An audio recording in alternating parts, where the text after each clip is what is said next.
ಕರ್ನಾಟಕ ರಾಜ್ಯದ 56,000 ಯುವಕ ಯುವತಿಯರ ಪದವೀಧರರ ಭವಿಷ್ಯವನ್ನು ಹಾಳು ಮಾಡಿ ಜೈಲಿಗೆ ಹೋದಂಥ ದಿವ್ಯಾ ಹಾಗರ್ಗಿಗೆ ಜಾಮೀನಾಗತೈತಿ. ಆ ಜಾಮೀನು ಆದಮೇಲೆ ಆಕಿ ಹೊರಗೆ ಬಂದ ಮೇಲೆ ಆಕಿದು ಎಂಥ ವಿಜಯೋತ್ಸವ ಮಾಡಾಕತ್ತಾರ ನೋಡಿದ್ರಿ.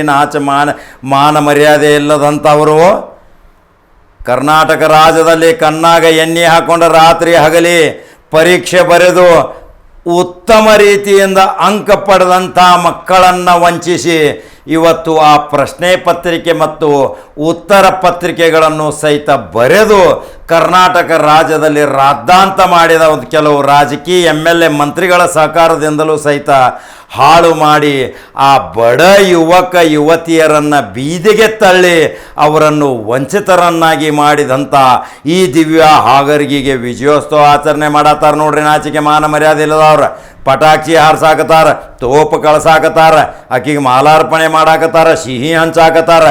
ಭಾರತ ದೇಶದ ಸಂಸ್ಕೃತಿಯಲ್ಲಿ ಒಂದು ಸ್ವಾತಂತ್ರ್ಯ ಯೋಧ ಮತ್ತು ಸೈನಿಕನಿಗೆ ಸಲ್ಲಿಸುವಂಥ ಗೌರವ ಈಕೆಗೆ ಕೊಡಾಕತ್ತಾರಂದ್ರೆ ಇದು ನಾಚಿಕೆ ಬರ್ಬೇಕಲ್ರಿ. ಯಾರಿವರು? ಇವರೆಲ್ಲ ಆ ಕಿಂಗ್ ಪಿನ್ ಜೊತೆ ಶಾಮೀಲಾದವ್ರಿ. ಕೋಟ್ಯಾಂತರ ರೂಪಾಯಿ ಹಗರಣ ಮಾಡಿದ್ಲು, ಲಕ್ಷಾಂತರ ರೂಪಾಯಿ ಆಕಿ ಜಪ್ತಾತ್. ಅಕ್ಕಿ ಹಿನ್ನೆಲೆ ಇದ್ದಂಥ ಎಲ್ಲರನ್ನೂ ಹಿಡ್ಕೊಂಡು ಹೋದ್ರೆ. ಆದ್ರೆ ನಮ್ಮ ಪರಿಸ್ಥಿತಿ ಎಲ್ಲಿಗೆ ಬಂದೈತಿ? ಈಕೆ ವಿದ್ಯಾವಂತ ಯುವಕರು ಮೊನ್ನೆ ಸುವರ್ಣ ಸೌಧ ಬೆಳಗಾವಿಯ ಚಳಿಗಾಲ ಅಧಿವೇಶನದಲ್ಲಿ ಪಾಪ ಬಂದು ಸತ್ಯಾಗ್ರಹ ಧರಣಿ ಮಾಡಿದರು. ಅಮಾಯಕರನ್ನು ಯಾಕೆ ಅಪರಾಧಿಯನ್ನಾಗಿ ಮಾಡಿದಿರಿ? ನಿರಪರಾಧಿಯರನ್ನು ಅಪರಾಧಿಯನ್ನಾಗಿ ಯಾಕೆ ಮಾಡಿದಿರಿ? ನಮಗೆ ಯಾಕೆ ಅವ್ರ ಜೊತೆ ಹೋಲ್ಸಾಕತ್ತೀರಿ? ಯಾರು ಅಪರಾಧ ಮಾಡಿದಾರ, ಯಾರು ಆ ಪ್ರಶ್ನೆ ಪತ್ರಿಕೆಗಳ ಹಗರಣಗಳಲ್ಲಿ ಶಾಮೀಲಾಗಿ ಪರೀಕ್ಷೆ ಬರೆದಾರ, ಅವರನ್ನು ಹಿಡಿದು ನೀವು ಜೈಲಿಗಟ್ರಿ, ನಮ್ಮನ್ನ ಯಾಕೆ ಬಲಿಪಶು ಮಾಡತ್ತೀರಿ ಅಂತೇಳಿ ಮನವಿ ಕೊಟ್ಟರೆ ಯಾರು ಕ್ಯಾರಿ ಅನ್ನಕ್ಕೆ ತಯಾರಿಲ್ರಿ.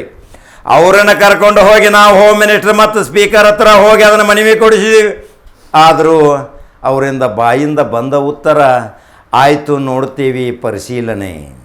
ಯಾವಾಗಲೂ ಆಯಿತು ನೋಡ್ತೀವಿ ಪರಿಶೀಲನೆ ಅಂದ ತಕ್ಷಣ ಅದು ಸತ್ಯಾನಾಶದ ದಾರಿ ಆಗ್ತೈತಿ. ಆ ಭವಿಷ್ಯ ಕಂಡಂಥ ಅವರಿಗೆ ಹೆಣ್ಣು ಕೊಟ್ಟರು, ನಮ್ಮ ಮಗ PSI ಆಗ್ತಾನೆ. ಎಂಗೇಜ್ಮೆಂಟ್ ಮಾಡಿದ್ರಿ, ಮದುವೆ ಸಹಿತ ಅದು. ಕೆಲವು ಹೆಣ್ಮಕ್ಳನ್ನು ಹಡೆದ್ರೆ PSIಗೆ ಸೆಲೆಕ್ಟು ಆದರು.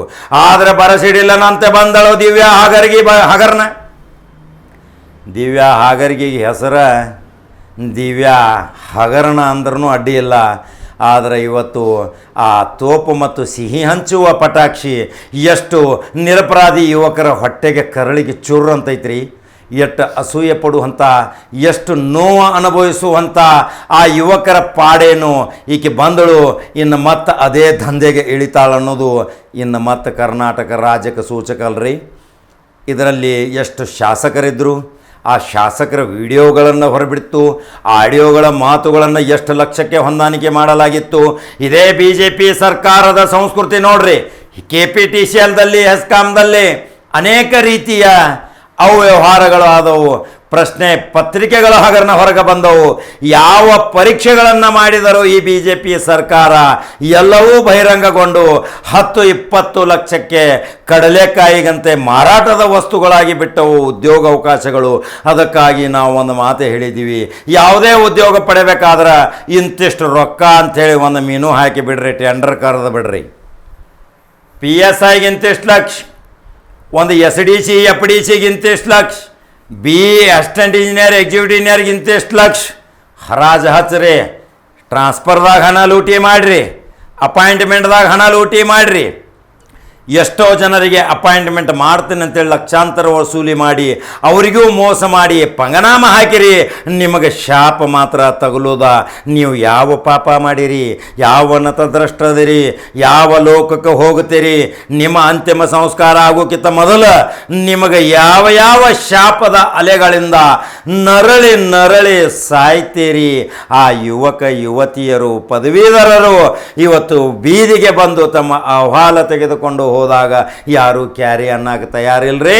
ಪಟಾಕ್ಷಿ ಸಿಡಿಮದ್ದು ಗುಲಾಲಗಳಿಂದ ಹಾರು ತುರಾಯಿಗಳಿಂದ ಆಕೆಗೆ ಸ್ವಾಗತ ಮಾಡಾಕತ್ತಾರ. ಆ ದೃಶ್ಯ ನೋಡ್ರಿ. ಇನ್ನು ಮುಂದಾದರೂ ಏನು ಪರಿಸ್ಥಿತಿ ನಿರ್ಮಾಣ ಆಗೋದು ನೀವು ನನ್ನ ಕಮೆಂಟ್ ಬಾಕ್ಸ್ನಾಗ ತಿಳಿಸ್ತೀರಿ. ಹಂಗಾದ್ರೆ ನಂಬರ್ 1 ಚಾನಲ್ ಫಾಲೋ ಮಾಡ್ರಿ, ಲೈಕ್ ಮಾಡ್ರಿ, ಶೇರ್ ಮಾಡ್ರಿ. ಮತ್ತೆ ಬೇರೆ ಕಡಕ ಸುದ್ದಿ ಹಂಗ ಬರ್ತೀನಿ. ನಮಸ್ಕಾರ. ಇದ್ದೀರಾ